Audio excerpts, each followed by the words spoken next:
అంతా అదే సర్దుకుంటుంది.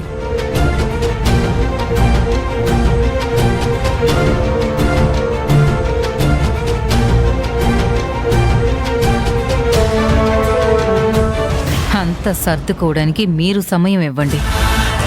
నీలవేణి అన్ని సర్దుకుని ఈ ఇంట్లో నుంచి వెళ్ళిపోయే సందు నేను చూస్తాను. తారక్ జీవితంలో నుంచి అది శాశ్వతంగా వెళ్ళిపోయే మార్గం నేను వేస్తాను.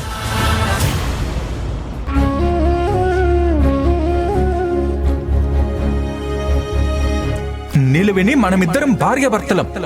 అది ఆ దేవుడే డిసైడ్ చేశాడు. నువ్వు నా పక్కన లేకపోతే నేను బతకలేననిపిస్తుంది.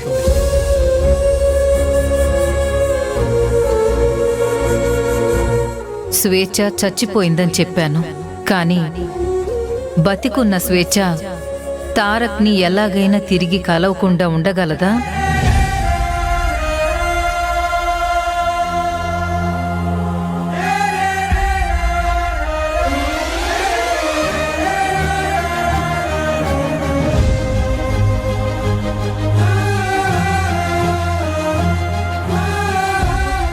అమ్మా నీలవేణి, ఏంటన్నా? ఈ కూరలో ఉప్పు కారం సరిపోయిందో లేదో చూడు.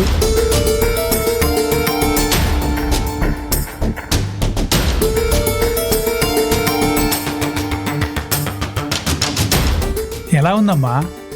అసలు నీకేమైందన్నా? కూరలో ఉప్పు లేదు, కారం లేదు. అసలు ఇది ఎలా తింటారు? అయితే ఇందులో ఉప్పు కారాలు ఇంకా పడాలంటావు? ఇంకా పడ్డం కాదు, అసలు లేనే లేవు. అయినా నీకేమైంది? కూర ఎలా చేయాలో కూడా కొత్తగా నేర్పించాలా? నేను కూడా అదే అడగాలనుకుంటున్నానమ్మా.